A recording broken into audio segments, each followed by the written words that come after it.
Bobbysaw stood sentinel at the edge of Westbrook Garrison, his eyes scanning the dense foliage of Elwyn Forest. The forest was a living tapestry of greens and browns, its beauty deceptive. For within its depths lurked threats that made even a battle-hardened veteran like Bobbysauce grip his sword hilt a little tighter. His armor was worn but well kept, each dent a testament to battles fought and lives lost. He had seen too much war, too much death, to be enamored by the romantic notion of heroism. Now his sword was a tool, not a symbol. It had spilled both innocent and guilty blood, and Bobbysauce was haunted by both. A rustling in the bushes snapped him out of his reverie. His eyes narrowed, every muscle in his body tensing. A moment later, a rabbit burst out of the undergrowth, its eyes wide with terror. Bobbysauce exhaled, his grip loosening on his sword. It was just a rabbit.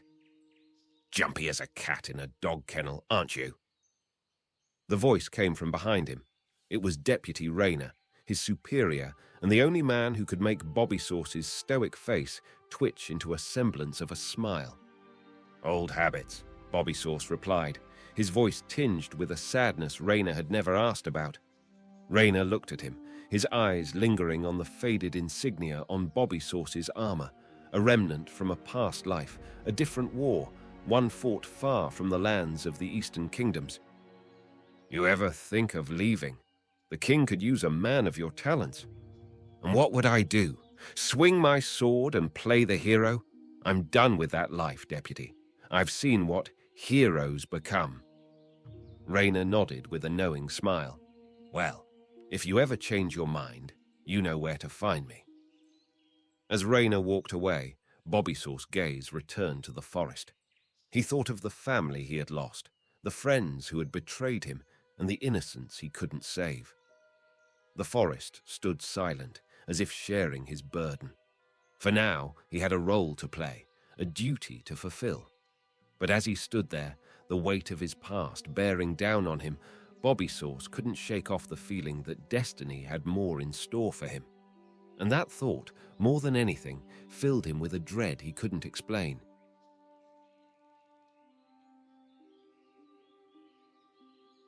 Bobbysauce went back to watching the forest.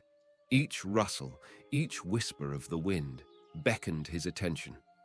Just as he was about to dismiss yet another sound, as the forest's natural murmur, he felt it, a palpable shift in the air, as if the very soul of the forest had tensed. His hand, again, instinctively tightened around the hilt of his well-worn sword.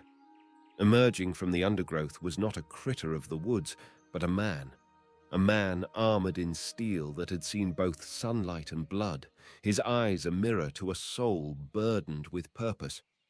Papa Peter, they called him at the Abbey, a paladin shrouded in enigma. As their eyes met, an unspoken understanding passed between them. They were both human males. Papa Peter broke the silence, his voice tinged with a gravity that Bobbysauce had not heard in years. "The forest whispers, Bobbysauce, whispers of a malevolence that grows with each passing moon. You've felt it, haven't you?"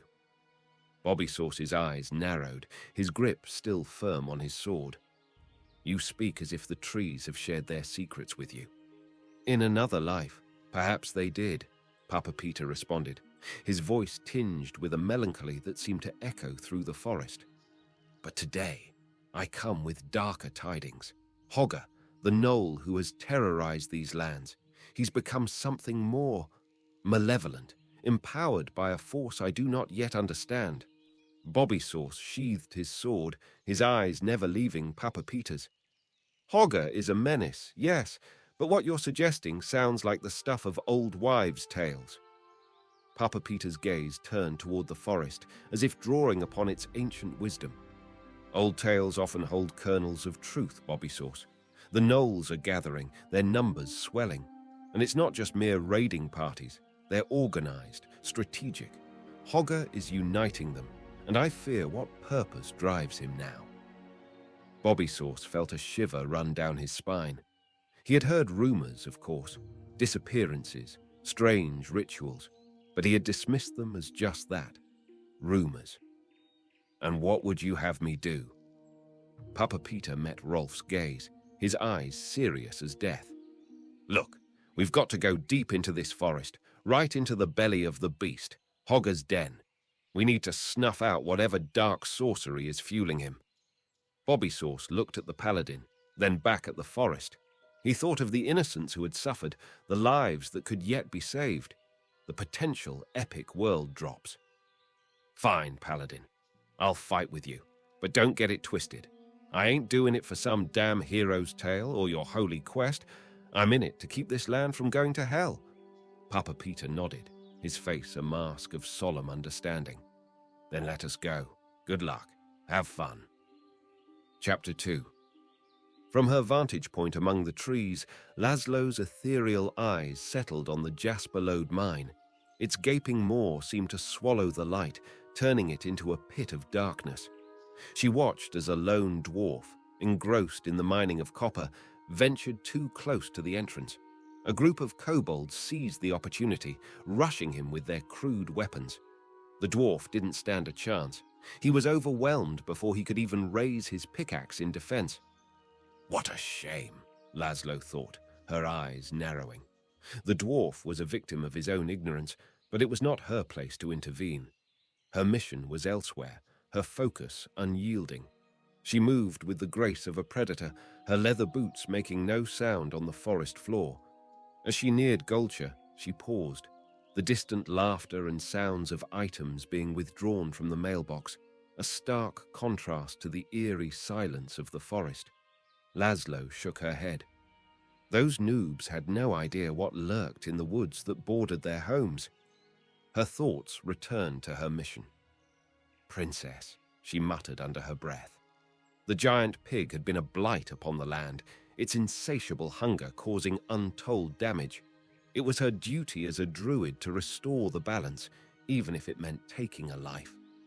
She reached into a pouch at her belt and pulled out a handful of crushed herbs. Whispering an incantation, she let the herbs fall from her fingers.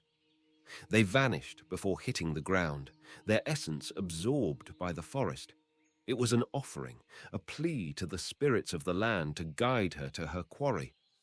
A moment of silence, and then she felt it, the forest's subtle nod of approval. With a fluid motion, Laszlo's form shimmered and contorted.